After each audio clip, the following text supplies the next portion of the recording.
तरह ईशान त्यागी 100 दिनों के रोजगार की गारंटी थी, अब बढ़कर वो 125 हो रही है।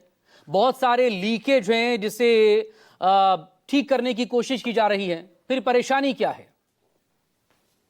मकसूद भाई, सबसे पहले तो आपके चैनल के व्यूअर्स को नमस्कार और जितने मेरे पैनलिस्ट बैठे हैं उन सबको गुड मॉर्निंग, नमस्कार। देखिए मकसूद भाई, ऐसा है कि जो गोडसे की मानसिकता वाले लोग हैं वो राम राम तो छोड़िए, वो गांधी तो छोड़िए, उनके मन में नफरत भरी हुई है। गांधी के लिए इनके मन में नफरत भरी हुई है। अगर मैं बोलूंगा ना कि गोडसे मुर्दाबाद बोलते हैं एक बार टीवी पे, तो बोल नहीं पाएंगे धनंजय गिरी, इनका कोई भी नेता नहीं बोल पाएगा।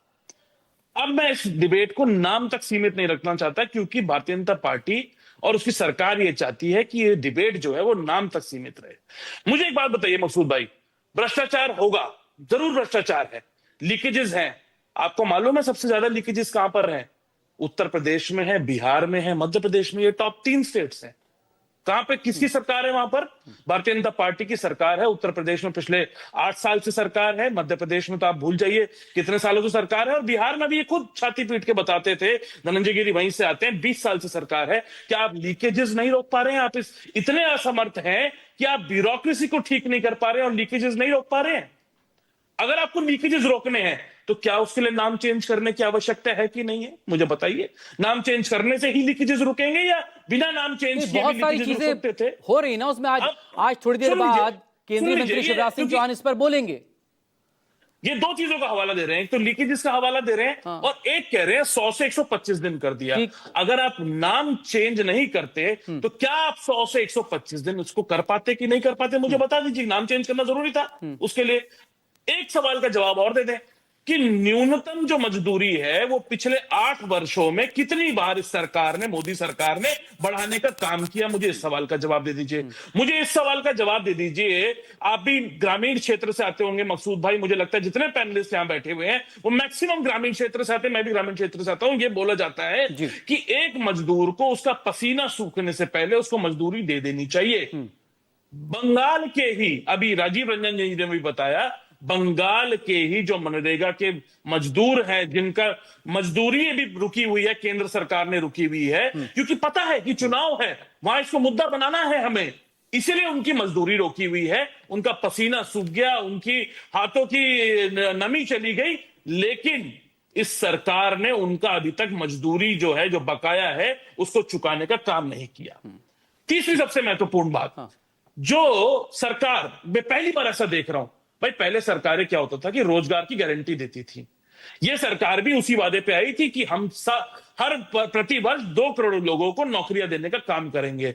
मैं पहली बार ऐसा देख रहा हूं कि भारत में कोई भी सरकार रोजगार छीनने की बात कर रही है। यह सरकार कह रही है इस बिल के माध्यम से कि 60 दिन तक आप रोजगार आपको नहीं मिलेगा। जब बुआई और कटाई का समय आएगा तो 365 दिन में से 60 दिन नहीं मिलेगा ना, बाकी दिन में से 125 दिन देंगे। वही तो सरकार भी कह रही है। मैं उसी बात पे आ रहा हूं।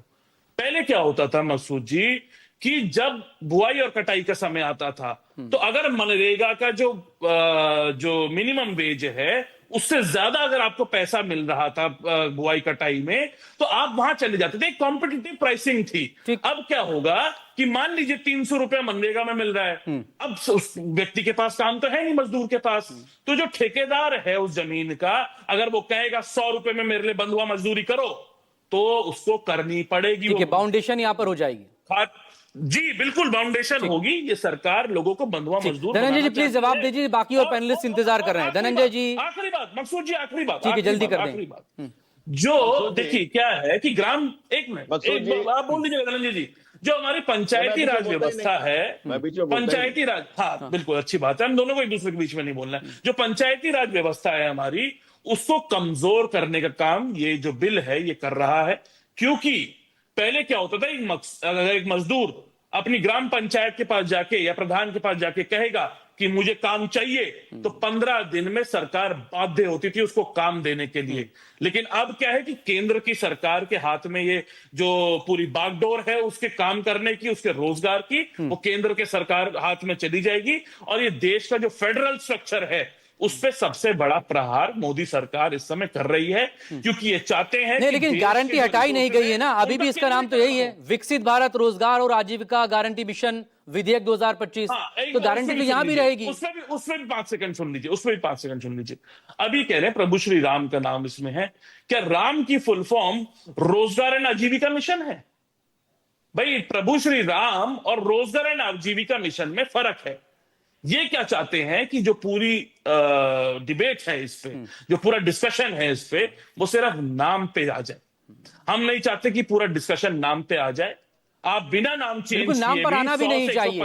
इसके अंदर जो बदलाव हो रहे हैं वो कितना फायदा देंगे, कितना वो नुकसान करेंगे, बात इसी पर तो होगी ना। ईशान प्लीज, धनंजय जी को जवाब दे रहे हैं, बाकी और दो पैनलिस्ट भी है ना मेरे साथ।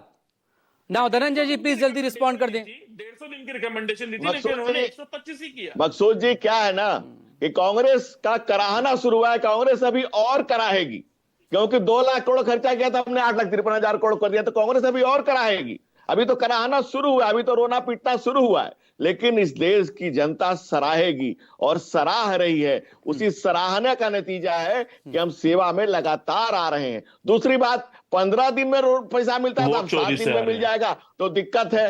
100 दिन का काम था, 125 दिन हो गया, तो इसलिए कांग्रेस को दिक्कत है। इस देश का गांव का गरीब मजदूर किसान स्ट्रेंथन होता जाएगा तो कांग्रेस पार्टी को दिक्कत है।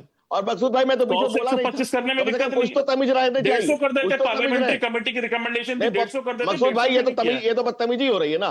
Ishan please let him complete. अरे आप कितने तमीज, ईशान वो आपको सुन रहे थे ना।